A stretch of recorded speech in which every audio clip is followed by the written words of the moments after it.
Assalamualaikum warahmatullahi wabarakatuh.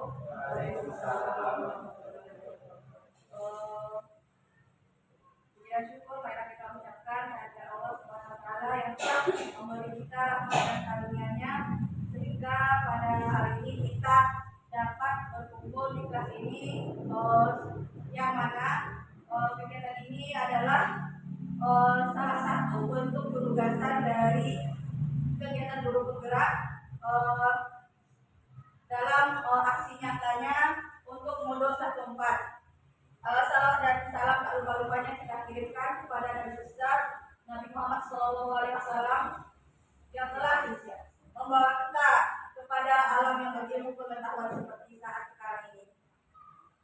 Adapun kegiatan hari ini itu merupakan bentuk sosialisasi dari Modo 14 yaitu budaya positif, yang mana nanti diharapkan setelah kegiatan ini Bapak dan Ibu mungkin kalau dapat ilmunya dapat dilaksanakan juga di kelasnya masing-masing, diaplikasikan dalam pembentukan budaya positif di kelas masing-masing.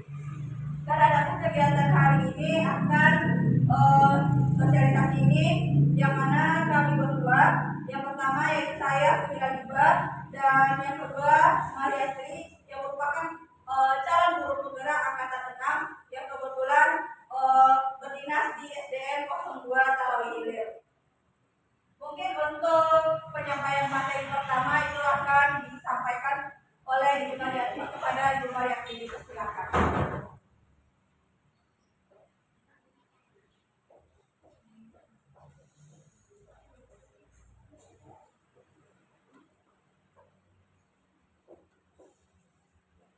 Assalamualaikum warahmatullahi wabarakatuh.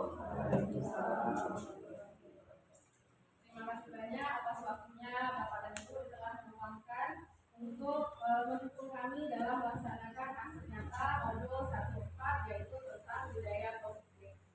Baiklah, untuk materi yang pertama itu akan kami sampaikan. Yang pertama kita akan bahas tentang disiplin positif dan nilai kebajikan universal. Sebelum kita membahas tentang disiplin positif, kita lihat dulu apa itu pengertian dari disiplin. Disiplin itu berasal dari akar kata yaitu disiple atau murid atau pengikut. Jadi untuk menjadi seorang murid kita harus mengetahui apa yang akan kita ikuti, sehingga kita memiliki motivasi intrinsik atau motivasi yang berasal dari dalam, bukan motivasi ekstrinsik atau eksternal atau yang berasal dari luar. Dan kebanyakan orang itu menghubungkan kata disiplin itu dengan tata tertib, teratur, dan kepatuhan pada peraturan. Selanjutnya, disiplin juga sering dihubungkan dengan hukuman, padahal itu adalah dua hal yang sangat berbeda. Dan disiplin positif itu tidak harus dengan hukuman, malah itu adalah menjadi alternatif terakhir dan bisa jadi tidak diperlukan. Dan selanjutnya dalam budaya kita, makna kata disiplin dimaknai menjadi sesuatu yang dilakukan seseorang pada orang lain untuk mendapatkan kepatuhan. Jadi lebih cenderung disiplin itu untuk mendapatkan kepatuhan dari orang lain.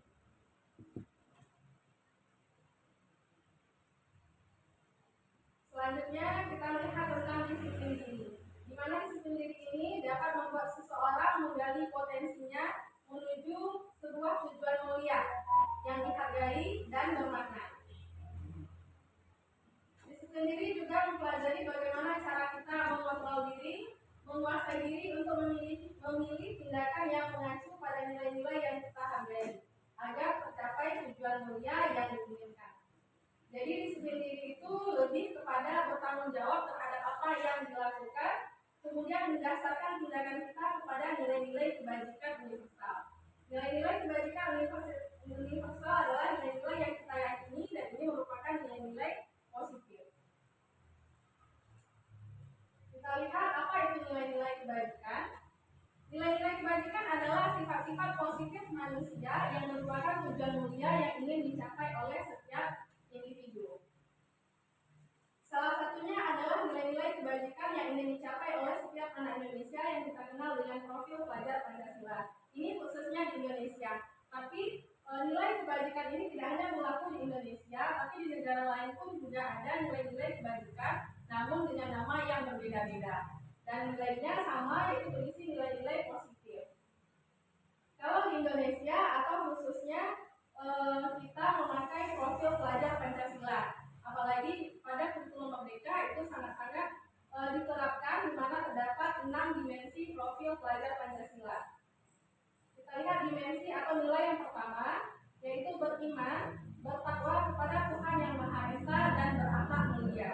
Yang kedua, adalah kita menuntut anak agar dia dapat mandiri atau melaksanakan sesuatu sesuai dengan kemampuannya.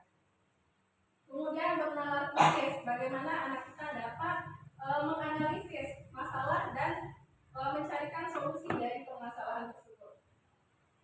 Selanjutnya berkebinekaan global, di mana anak kita dapat menghargai segala perbedaan yang ada, baik yang ada di kelasnya maupun di lingkungan sekitarnya. Selanjutnya bergotong royong, bagaimana anak kita dapat untuk berkolaborasi atau menjalin kerjasama dengan teman ataupun dengan orang-orang yang ditemuinya di sekitar. Dan yang terakhir yaitu kreatif, bagaimana anak dapat memiliki inovasi atau ide-ide yang segar dan tepat guna. Selanjutnya tentang hukuman, konsekuensi, dan restitusi. Mungkin Bapak dan Ibu sering mendengar hukuman dan juga konsekuensi, tapi mungkin baru dengan kata restitusi. Nah, dan ini juga baru bagi kami dan kami mendapatkannya juga di program Guru Penggerak ini. Sebelum kita lihat apa itu hukuman, konsekuensi, dan restitusi, kita lihat terlebih dahulu ada 3 motivasi perilaku manusia. Jadi ada 3 hal yang mendasari manusia itu berbuat sesuatu. Yang pertama, untuk menghindari ketidaknyamanan atau hukuman. Jadi ini adalah tingkat terendah dari motivasi perilaku manusia. Jadi kalau orang yang memiliki motivasi seperti ini, ketika ia melakukan sesuatu, ia berpikir kalau dia tidak melakukannya, apa yang akan dia dapatkan. Jadi kalau rasanya dia akan mendapatkan hukuman, makanya dia melaksanakan apa yang dituntut. Jadi mereka melakukannya hanya untuk menghindari hukuman supaya dia tidak dihukum. Misalnya anak berusaha untuk datang tepat waktu, kenapa? Karena takut dimarahi gurunya. Berarti dia menghindari ketidaknyamanan atau hukuman. Dan ini masih termasuk motivasi eksternal dan motivasi yang tingkatnya paling rendah. Selanjutnya, motivasi kedua yaitu untuk mendapatkan imbalan atau penghargaan. Jadi orang ini melakukan sesuatu untuk mendapatkan imbalan atau penghargaan dari orang lain. Tingkatannya lebih 1 tingkat di atas motivasi yang pertama. Jadi orang ini ketika melakukan sesuatu dia bertanya, kalau dia melakukan ini apa yang bisa dia dapatkan? Nah, jadi misalnya anak yang belajar dengan rajin, mungkin dia ingin mendapatkan hadiah dari orang tuanya. Jadi motivasinya adalah hadiah dari orang tua. Misalnya ketika orang yang tuanya tidak mengasih hadiah lagi, dia tidak ada lagi motivasi untuk belajar dengan rajin. Jadi ini juga termasuk ke motivasi eksternal atau motivasi dari luar. Dan yang ketiga yaitu untuk menjadi orang yang mereka inginkan, menghargai diri sendiri dengan nilai-nilai yang mereka percaya. Ini adalah motivasi internal atau intrinsik, berasal dari dalam. Jadi anak yang sudah memiliki motivasi yang ketiga, dia memiliki nilai-nilai yang mereka yakini. Nah, nilai-nilai yang mereka yakini ini tentunya nilai-nilai yang positif. Jadi ia berbuat sesuai dengan nilai-nilai yang mereka yakini. Jika nilainya positif, tentu dia ingin juga berbuat positif. Selanjutnya kita lihat apa itu hukuman, konsekuensi, dan restitusi. Karena ini adalah 3 hal yang sangat berbeda. Yang pertama hukuman. Hukuman ini sifatnya satu arah. Kemudian guru yang memberikan dan murid yang menerima. Dan ini tidak ada kesepakatan sebelumnya. Kemudian hukuman ini bisa berupa fisik, kemudian psikis, dan cenderung menyakiti anak, baik menyakiti fisik maupun menyakiti psikis. Itu kemudian kita menghukumnya dengan berlari 3 kali lapangan, nah itu termasuk kepada hukuman. Ya, karena tidak ada relevansi antara kesalahan anak dengan hukuman yang diberikan atau konsekuensi yang diterimanya. Kalau yang kedua, disiplin dalam bentuk konsekuensi. Kalau konsekuensi itu sudah terencana atau sudah disepakati atau sudah dibahas dan disetujui oleh murid dan guru.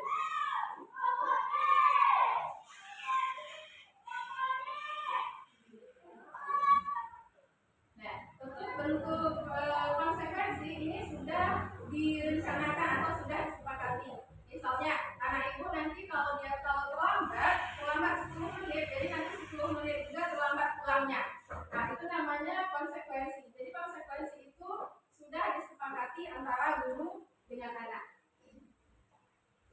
Dan yang ketiga, restitusi. Restitusi ini memang baru dan berbeda dengan hukuman, berbeda juga dengan konsekuensi. Dia tidak menyakiti fisik anak, tapi ia memberikan ruang bagi anak untuk memperbaiki kesalahannya. Jadi restitusi adalah proses menciptakan kondisi bagi murid untuk memperbaiki kesalahan mereka, sehingga mereka bisa kembali pada kelompok mereka dengan karakter yang lebih kuat. Jadi restitusi di sini ketika anak berbuat kesalahan, kita tidak memberinya hukuman, tapi ada 3 langkah restitusi yang perlu dilakukan dan intinya akan memberi kesempatan kepada anak untuk memperbaiki kesalahannya.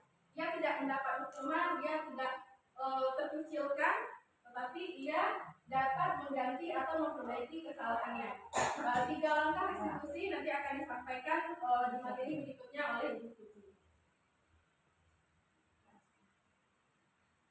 Kemudian restitusi itu membantu murid menjadi lebih memiliki tujuan, disiplin positif, dan memulihkan dirinya setelah berbuat salah. Jadi intinya di sini bagaimana menjadi orang yang menghargai nilai-nilai kebajikan yang mereka percayai.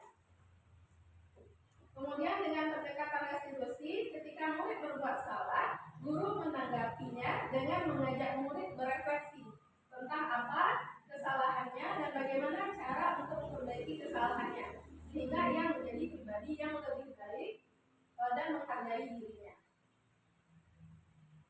Selanjutnya kita lihat nanti ada beberapa kasus apakah ini hukuman atau konsekuensi. Silakan Bapak Ibu lihat tindakan guru yang pertama, ya, mencatat 100 kali di dalam buku kalimat saya tidak akan terlambat lagi karena terlambat ke sekolah. Jadi guru memberi tugas saya tidak akan terlambat lagi ditulis 100 kali di dalam buku. Apakah ini hukuman atau konsekuensi? Hukuman.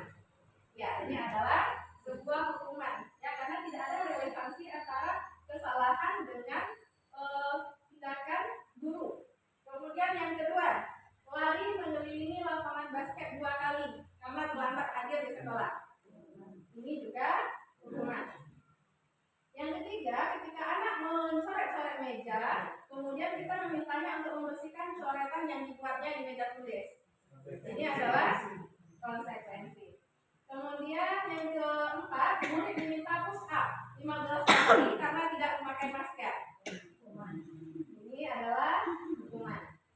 Kemudian mengganti kertas tugas teman yang telah dicoret-coret. Konsekuensi. Kemudian murid diminta bertelanjang kaki karena tidak menggunakan sepatu warna hitam sesuai peraturan sekolah. Yang terakhir, membersihkan tumpahan air di meja tulis karena tersenggol pada saat belajar. Ini konsekuensi. Jadi itu perbedaan hukuman dengan konsekuensi. Selanjutnya ada pembahasan tentang penghargaan dan itu banyak macamnya. Kemudian kami memilih salah satu, yaitu penghargaan itu menghukum. Nah, kenapa dia bisa dikatakan menghukum? Yang pertama, penghargaan itu menghukum mereka yang tidak mendapatkan penghargaan. Misalnya dalam sistem ranking, mereka yang mendapatkan ranking kedua akan merasa paling dihukum. Mungkin dia masih juara, tapi karena dia dapat ranking kedua, ada ranking pertama, dia merasa dihukum.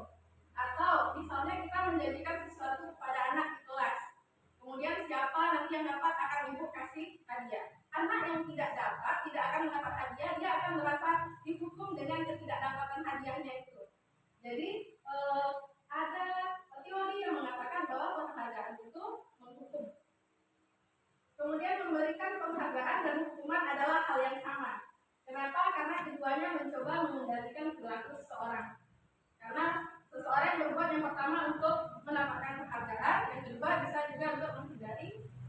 jadi sifatnya sama.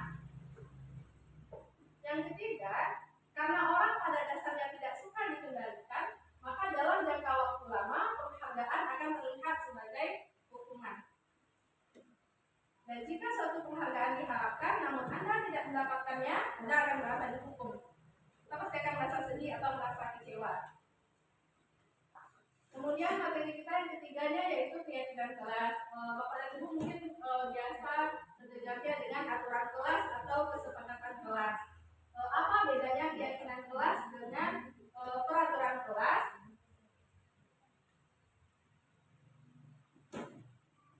Nah, kita lihat bagaimana pembentukan keyakinan sekolah atau keyakinan kelas. Keyakinan kelas itu sifatnya lebih abstrak daripada peraturan yang sifatnya lebih rinci dan konkret. Jadi dia lebih abstrak. Kemudian keyakinan kelas berupa pernyataan-pernyataan universal atau bersifat umum saja. Kemudian pernyataan keyakinan kelas senantiasa dibuat dalam bentuk positif. Jadi tidak akan ada kata tidak boleh, dilarang, jangan, itu tidak ada di dalam keyakinan kelas. Kemudian keyakinan kelas hendaknya tidak terlalu banyak sehingga mudah diingat dan dipahami oleh semua warga kelas. Keyakinan kelas sebagai sesuatu yang dapat diterapkan di lingkungan tersebut. Semua warga kelas hendaknya ikut berkontribusi dalam pembuatan keyakinan kelas lewat kegiatan curah pendapat dan bersedia meninjau kembali keyakinan kelas dari waktu ke waktu. Adapun prosedur pembuatan keyakinan sekolah atau keyakinan kelas, jadi ini bisa dua, bisa kita membuat keyakinan sekolah dan kemudian kalau kita membuat dari kelas itu keyakinan kelas. Yang pertama mempersilahkan warga sekolah atau kalau kita akan membuat keyakinan sekolah, kemudian mempersilahkan murid di kelas untuk bercurah pendapat tentang peraturan yang perlu disepakati di sekolah atau di kelas. Yang kedua, mencatat semua masukan-masukan para murid atau warga sekolah di papan tulis atau di kertas besar, di mana semua anggota kelas bisa melihat hasil curah pendapat. Yang ketiga, susunlah keyakinan kelas sesuai prosedurnya. Yang keempat, gantilah kalimat-kalimat dalam bentuk negatif menjadi positif. Contohnya, jangan berlari di kelas atau koridor. Ini adalah kalimat yang negatif. Kita buat menjadi kalimat positif. Berjalanlah di kelas atau koridor. Ini salah satu pembentukan keyakinan kelas yang sudah kami cobakan di kelas 4. Yang pertama, langkah yang pertama itu anak-anak kami minta dulu untuk mencurahkan pendapat. Anak-anak ini maunya belajar itu seperti apa? Tentunya kita tekankan nilai yang positif. Kalau dia maunya seperti apa, nanti dia maunya ngobrol terus atau bisa lari-lari. Tapi kita beri penguatan bahwa itu adalah sesuatu yang positif. Kemudian anak menulisnya masing-masing, kemudian ditempelkan di sebuah kertas. Selanjutnya, ini adalah hasil curah pendapat dari anak. Kemudian hasil curah pendapat ini banyak. Kemudian kita buat menjadi suatu pernyataan yang sifatnya universal atau sifatnya lebih umum. Lebih kurang contohnya seperti yang sudah ada di dinding. Jadi sifatnya itu lebih umum. Yang pertama selalu bersikap positif. Itu sudah banyak perilaku yang masuk ke dalamnya. Kemudian selalu menjadi diri yang terbaik, saling percaya dan menghargai, berkomitmen terhadap tugas, cinta kebersihan dan kerapian, belajar senang dan nyaman. Itu keyakinan dari kami kelas 4. Prosedur berikutnya yaitu tinjau ulang keyakinan kelas secara bersama-sama. Yang seharusnya setelah beberapa peraturan telah disampaikan, maka jumlah butir pernyataan keyakinan akan berkurang. Kalau kami mungkin tadi 32 orang, tapi setelah dijabarkan kembali ke dalam keyakinan kelas itu hanya menjadi 6. Sebaiknya keyakinan kelas tidak terlalu banyak, berkisar antara 3 sampai 7 prinsip atau keyakinan. Bila mana terlalu banyak, maka warga kelas akan sulit mengingat dan menjalankannya. Yang keenam, setelah keyakinan kelas dibuat, maka warga kelas dipersilakan meninjau ulang, menyetujuinya, dan menandatanganinya. Yang keenam, keyakinan kelas bisa dilekatkan di dinding kelas dan mudah dilihat oleh semua warga kelas. Di sini ada kalimatnya, setiap anggota kelas perlu belajar. Setiap anggota kelas perlu senang. Setiap anggota kelas perlu melakukan tugas. Setiap anggota kelas perlu saling menghargai. Setiap anggota kelas perlu merasa aman. Kemudian kita bisa membuatnya seperti ini dan kita juga bisa membuatnya seperti ini. Di sini ditentukannya ada 3 nilai yang akan diterapkannya di kelas. Yang pertama hormat, yang kedua bekerja, dan yang ketiga diterima dan dimiliki. Jadi bagaimana pembuatannya, nilainya tetap sama, nilai-nilai kebajikan, dan berbedanya dengan peraturan kelas. Kalau peraturan kelas itu lebih rinci, kalau ini sifatnya lebih abstrak dan umum. Baiklah, untuk materi yang keempat sampai yang keenam akan disampaikan oleh Ibu Suji. Ada Ibu Suji dipersilakan.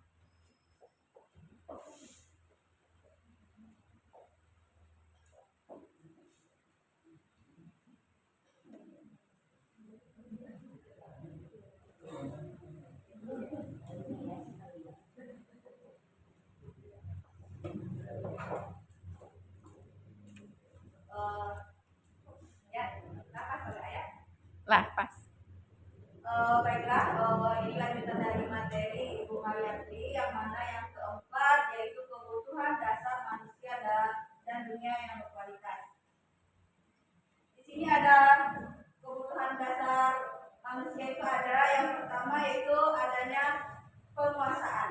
Di mana yang penguasaan ini kasih sayang dan diterima, kebebasan dan kesenangan ini adalah tujuannya untuk bertahan hidup. Jadi apapun tindakan yang dilakukan oleh seorang manusia tujuannya itu adalah untuk bertahan hidup.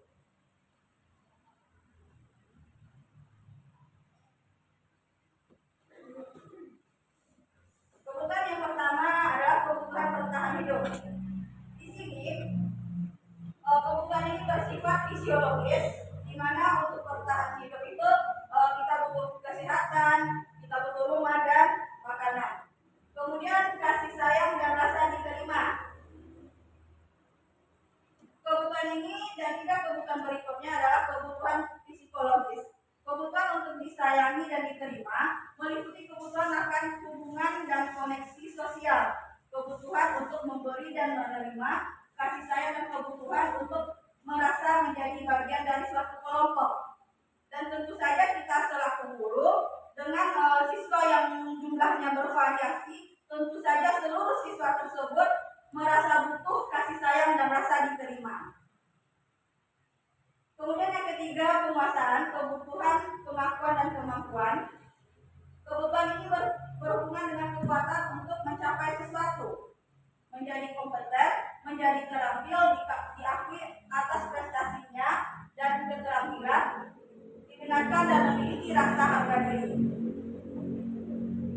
Yang keempat, kebebasan. Kebutuhan akan dilihat sebagaimana kita juga sudah memasuki kurikulum yang baru, kurikulum merdeka, yang mana tentu saja yang merdeka ini juga berkaitan dengan kebebasan. Di sini nanti peserta didik kita juga diarahkan bagaimana pembelajaran itu yang mereka inginkan sesuai dengan kemauan mereka, sehingga mereka juga merasa dalam pembelajaran itu mereka bebas. Dan tentu saja guru itu sebagai pengarahnya. Yang kelima itu kesenangan. Kebutuhan akan kesenangan adalah kebutuhan untuk mencari kesenangan, bermain dan tertawa. Bayangkan jika hidup kita itu tanpa ada kenikmatan, tentu saja itu akan terasa menyedihkan. Di sini ada satu kasus yang mana Dinda, seorang anak kelas 3 SD, begitu tiba di rumah sepulang dari sekolah, menangis dan mengadu pada ibunya bahwa dia benci pada Ibu Rani, gurunya. Menurut Bapak Ibu semuanya, kebutuhan apa yang berusaha dipenuhi oleh Dinda? Jika jawabannya seperti ini, bila berada dalam posisi Ibu Rani dan mendengar informasi dari ibunya Dinda tentang perasaan Dinda, apa yang akan kita lakukan pada Dinda besok harinya? Dan di sini, jika Dinda itu berkata kalau ibu gurunya bilang aku tidak tidak boleh bersenandung sewaktu mengerjakan tugas. Katanya kelas harus tenang, tidak ada suara, kan nggak seru jadinya. Jadi di sini Dinda itu terlihat kalau dia itu membutuhkan kesenangan. Dia mungkin bernyanyi itu merupakan rasa senang dari dirinya. Sedangkan kalau kita melarangnya, maka dia akan merasa ada yang tidak bisa tersalurkan olehnya.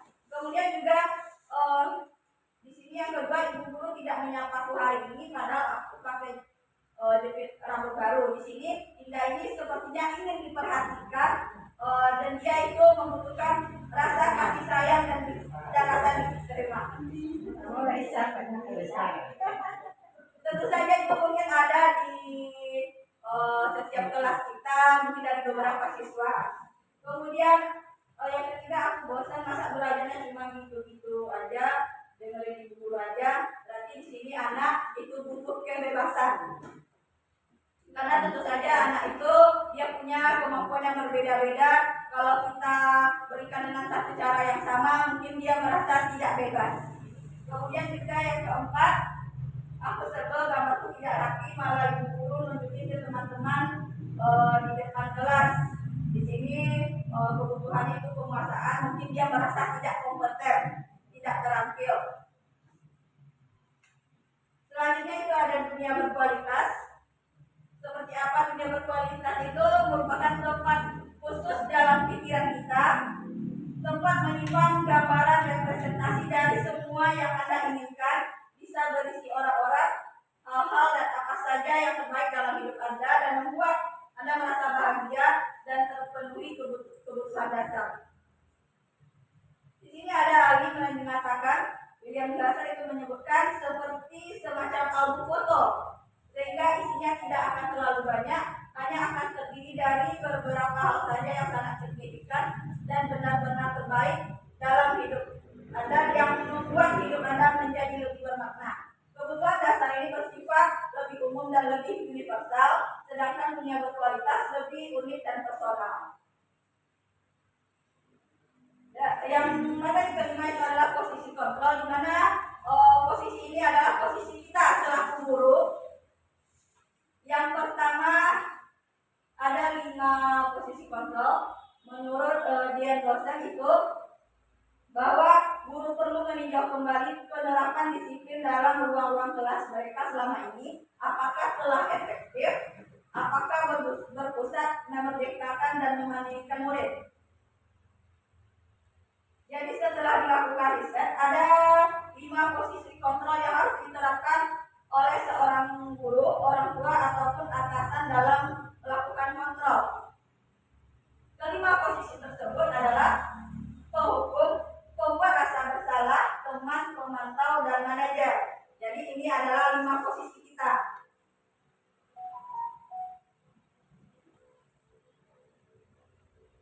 Posisi kontrol penghukum, seseorang itu bisa menggunakan hukuman baik fisik maupun verbal.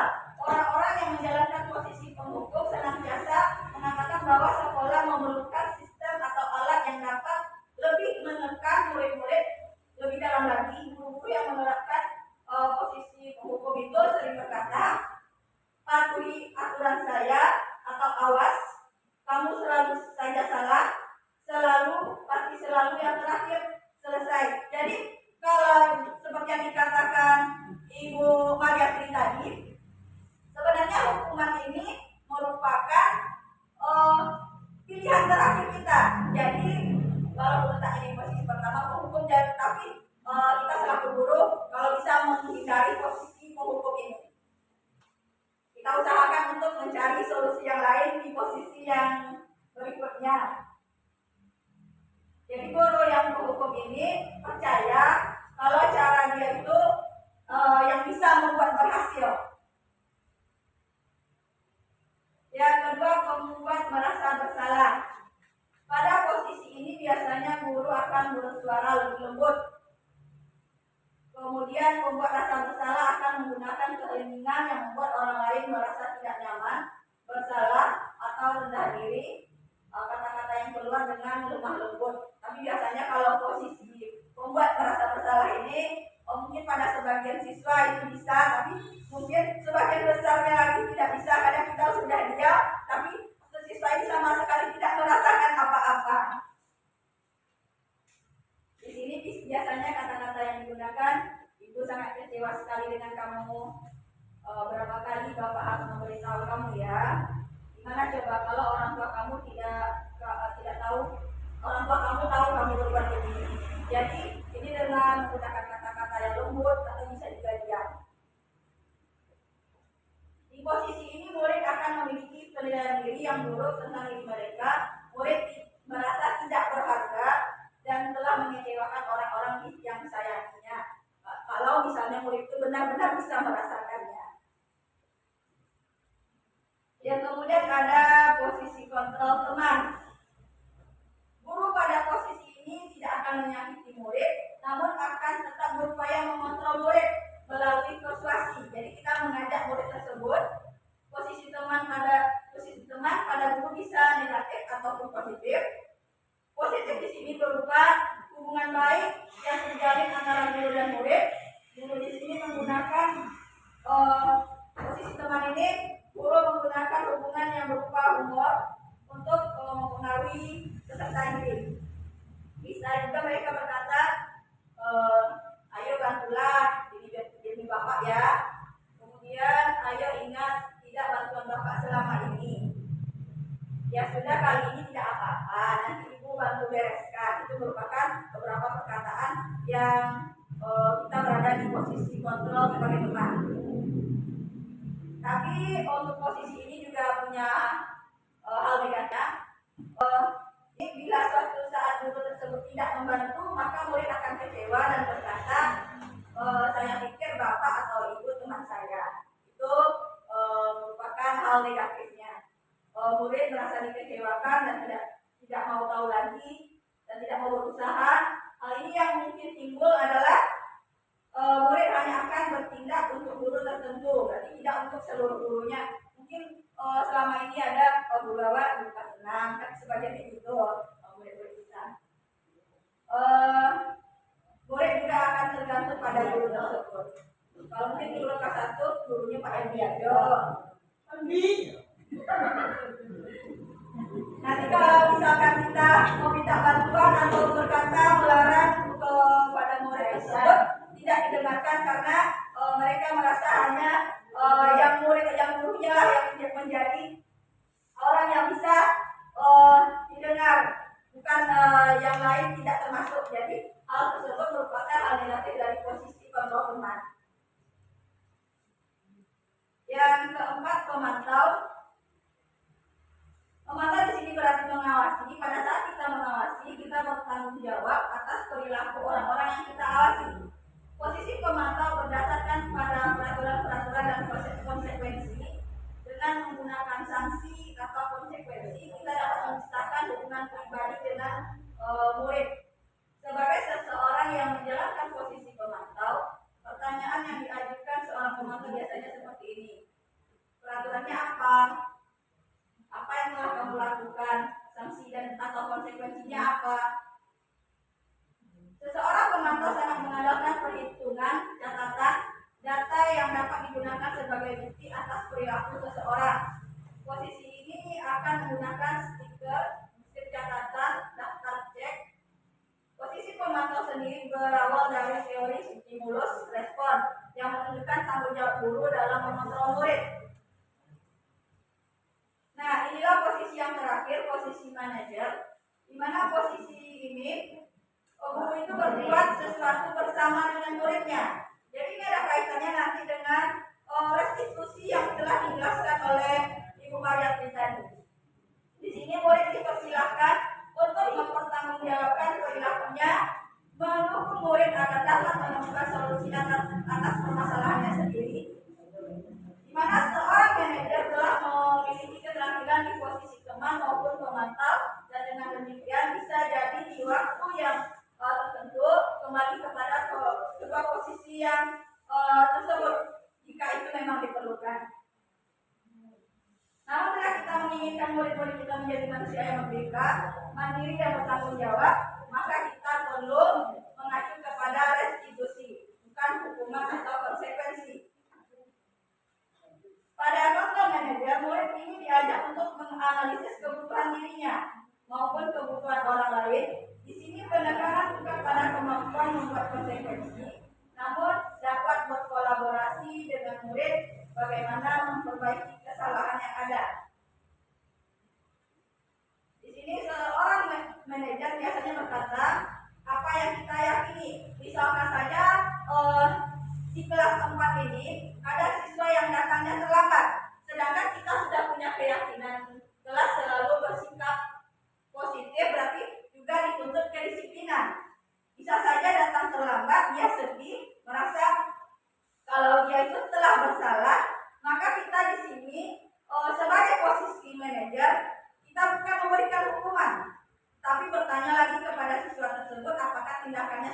benar, sudah sesuaikan dengan keyakinan kelas yang telah dibuat. Jadi nanti kita mengharapkan siswa tersebutlah yang sadar kalau dia itu salah, bukan kita yang menjudge kalau dia telah melanggar peraturan, tapi kita membuat dia yang merasa bersalah telah melanggar keyakinan kelas yang telah dibentuk sebelumnya. Kemudian di sini ada kata apakah kamu meyakininya, berarti maksudnya di sini ke keyakinan kelas yang telah dibentuk. Kemudian jika kamu meyakininya, apakah kamu bersedia memperbaikinya? Jika kamu memperbaiki hal ini menunjukkan apa tentang dirimu. Kemudian apa rencana kamu untuk memperbaiki hal ini? Mungkin bisa saja contohnya siswa kelas 4 ini bermain terus memecahkan kaca jendela. Kita selaku posisi kontrol manajer, kita tidak boleh langsung marah dan langsung menyuruh kamu harus ganti. Tidak boleh seperti itu. Kalau kita di posisi manajer, kita akan bertanya apakah tindakan mereka itu sesuai dengan keyakinan sebelumnya, dan juga menanyakan apakah solusi yang terbaik untuk perbuatan yang telah mereka lakukan. Jadi kita tidak bisa kamu salah, nanti kamu harus gantinya sekian, tidak bisa, tapi kita mintakan dari dirinya lah untuk bertanggung jawab. Di sini tugas seorang manajer bukan untuk mengatur perilaku seseorang. Kita membimbing murid untuk dapat mengatur dirinya. Seorang manajer bukannya memisahkan murid dari kelompok, tapi mengembalikan murid tersebut ke kelompoknya dengan lebih baik dan kuat.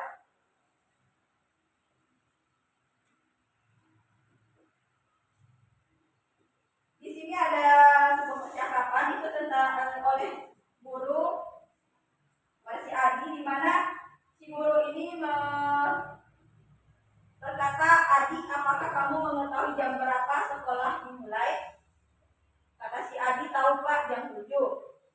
Ya, jadi kamu terlambat, kira-kira bagaimana kamu memperbaiki masalah ini? Di sini terlihat Bapak itu bertanya kepada siswa, dia tidak memarahi, tapi dia bertanya bagaimana cara untuk memperbaiki masalah tersebut. Si Adi menjawab, itu saya bisa menanyakan teman saya Pak untuk mengejar tugas yang tertinggal. Jadi ini merupakan solusi yang diberikan oleh si Adi tersebut. Kemudian kata si Bapak, guru, baik itu bisa dilakukan. Apakah besok akan ada masalah untuk kamu agar bisa hadir tepat waktu ke sekolah? Ini juga menanyakan lagi keyakinannya. Si Adi menjawab, tidak Pak, saya bisa hadir tepat waktu. Kemudian dan si guru juga menghargai usaha si Adi ini untuk memperbaiki diri. Yang selanjutnya itu adalah segitiga restitusi.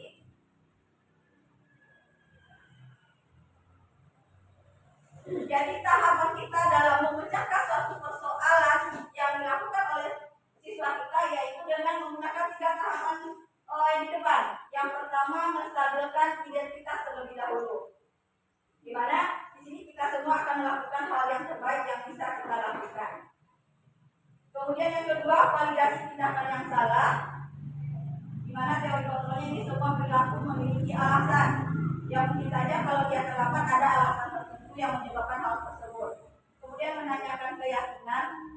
Di mana di sini teori kontrolnya di sini untuk bahwa kita semua itu memiliki motivasi internal. Jadi kita mengharapkan motivasi rasa tanggung jawab itu keluar dari diri si anak tersebut. Jadi dalam restitusi dikenal itu ada segitiga restitusi. Jadi segitiga restitusi ini akan kita jadikan patokan dalam penyelesaian suatu kasus atau masalah. Jadi di sini yang pertama yaitu menstabilkan identitas. Misalkan saja si anak terlambat datang ke sekolah, kita tanya dulu, kita berikan masukan dulu bahwa terlambat ke sekolah itu adalah hal yang manusiawi dan bukan hanya dia satu-satunya yang terlambat datang ke sekolah. Yang kedua itu validasi tindakan yang salah. Kita bertanya lagi ke dia, kira-kira kenapa bisa kamu datang terlambat ke sekolah? Tentu saja validasi tindakan ini nanti yang memberikan jawabannya si anak. dia karena dia telat bangun, atau karena bisa jadi dia itu main game semalaman yang menyebabkan dia datang terlambat. Kemudian menanyakan keyakinan kelas. Di sini menanyakan apakah tindakan yang dilakukannya itu sudah sama dengan sudah sesuai dengan keyakinan kelas. Tentu saja di sini diminta benar-benar dari si anak itu yang menyatakan kalau hal tersebut tidak sesuai. Mungkin hanya sekian untuk materi dari saya. Untuk selanjutnya dimintakan mungkin kalau ada pertanyaan dari Bapak Ibu dipersilakan.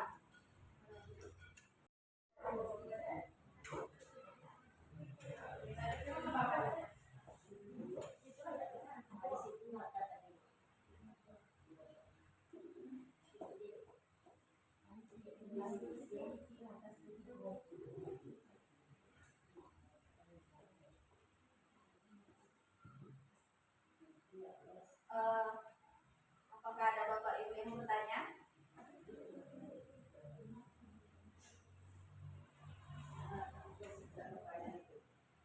Terima kasih atas waktu yang diberikan kepada saya. Tadi materi Ibu Puji ada itu namanya hukuman, konsekuensi, dan restitusi. Jadi yang ingin saya tanyakan adalah mengenai hukuman. Tadi ada mengenai penghargaan itu setara dengan hukuman kalau nggak salah ya. Jadi bagaimana cara kita apakah memberikan reward kepada anak merupakan bentuk hukuman, karena tadi saya lihat di materinya penghargaan atau penjelasan ya tadi penghargaan itu setara dengan hukuman, dan bagaimana kita ingin memberikan sesuatu yang agak lebih kepada anak, bagaimana maksudnya? Ada pertanyaan lagi?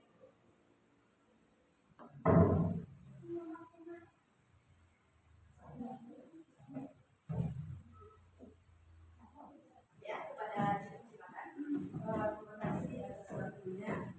Tadi Ibu Mayatri menjelaskan tentang ada hukuman, kemudian ada konsekuensi, kemudian ada restitusi. Kalau dari masing-masing sudah ada contoh dari hukuman, ada contohnya, kemudian juga dari konsekuensi itu sudah ada contohnya.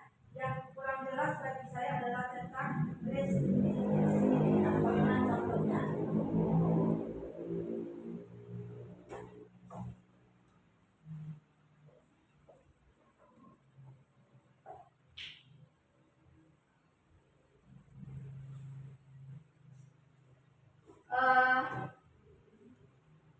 Baiklah, saya akan mencoba sedikit memberikan gambaran seperti apa itu kira-kira langkah restitusinya dengan menggunakan kasus berikut. Di sini kasus ini di mana guru matematika dan wali kelas 8 Ibu Santi sakit sehingga tidak dapat masuk dan mengajar. Akhirnya dicarikan guru pengganti, yaitu Ibu Eni. Ibu Eni ini baru 2 tahun menjadi guru SMP. Beberapa murid perempuan seperti Vivi dan Natali mengetahui hal ini dan mulai menggunakan kesempatan dan bersikap seenaknya, tertawa dan tidak mengindahkan kehadiran Ibu Eni. Ibu Eni mencoba menyapa Vivi dan Natali dengan ramah sambil mengingatkan mereka untuk tetap fokus pada pengerjaan tugas. Di sini Bu Eni berkata, ayolah tugasnya dikerjakan, nanti ibu ditegur bapak kepala sekolah kalau kalian tidak kerjakan tugas, tolong bantu ibu ya. Kemudian si Vivi dan si Natali ini malah tertawa. Ibu santai saja Bu, mereka tetap tidak mengerjakan tugas dan malah mengobrol. Keesokan harinya Ibu Santi memanggil Vivi dan Natali serta menanyakan tentang laporan Ibu Eni. Ibu Santi menanyakan apakah mereka bersedia melakukan perbaikan dari masalah tersebut. Vivi dan Natali ini sempat ragu-ragu dan membela diri, namun pada akhirnya mengatakan akan meminta maaf. Ibu Santi menanggapi bahwa tindakan itu boleh saja dilakukan bila mereka bersungguh-sungguh ingin meminta maaf. Namun Ibu Santi menanyakan kembali apa yang mereka bisa lakukan untuk mengganti rasa tidak dihormati Ibu Santi. Baik Vivi maupun Natali mengakui bahwa perilaku mereka tidak sesuai dengan keyakinan kelas. Ibu Santi melanjutkan kembali apa yang akan mereka lakukan untuk memperbaiki masalah. Apakah ada gagasan? Jadi di sini ditanyakan lagi ke si anak. Setelah berpikir sejenak, Natali dan Vivi mengusulkan bagaimana kalau mereka mengadakan sebuah diskusi kelompok dengan teman-teman sekelasnya.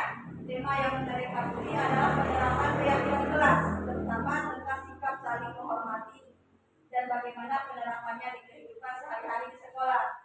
Usulan kedua adalah mengirim email kepada Ibu Vivi tentang gagasan mereka tersebut. Mereka pun memberitahu Ibu Edi bahwa mereka telah memberitahu kepala sekolah Pak Hasan bila lain waktu ada kejadian dulu mereka akan mengusulkan Ibu Edi sebagai pengganti. Di sini mungkin contohnya ini kasusnya di tingkat SMP, tapi kalau kita lihat tingkat SMP itu hampir mirip sikapnya dengan siswa kita yang di kelas inti. Di sini langkah-langkah restitusi seperti yang kita ketahui tadi, untuk langkah-langkah restitusi ada namanya segitiga restitusi. Yang langkah pertama itu menstabilkan identitas.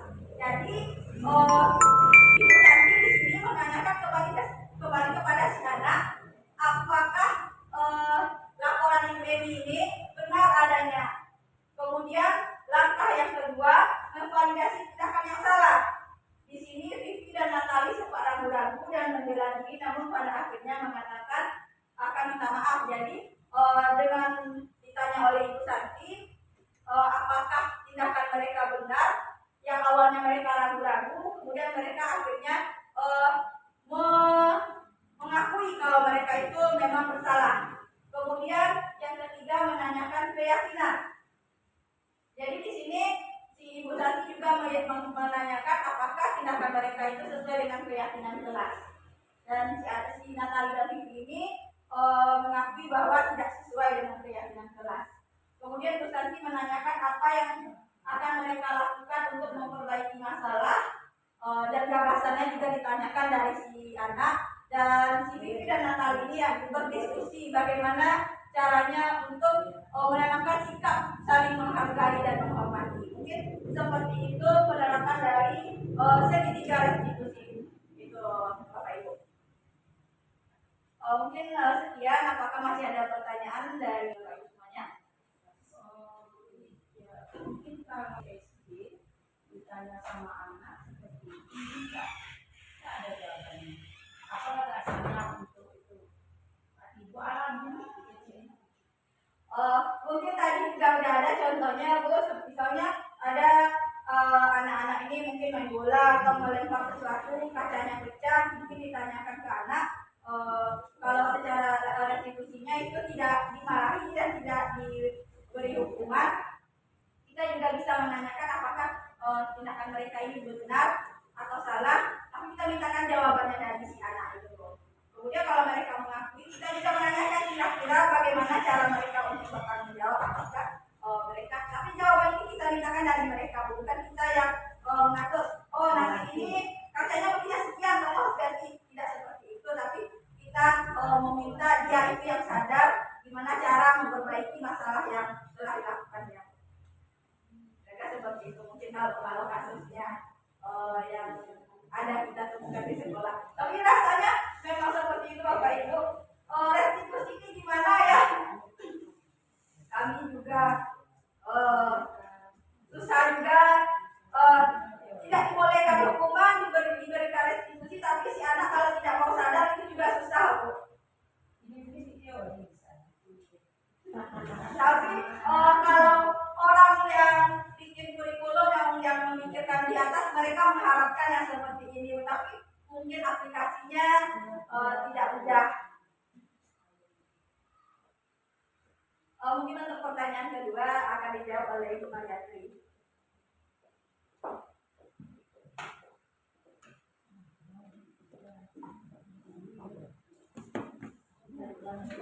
Untuk pertanyaan yang kedua tadi ada tentang penghargaan itu menghukum.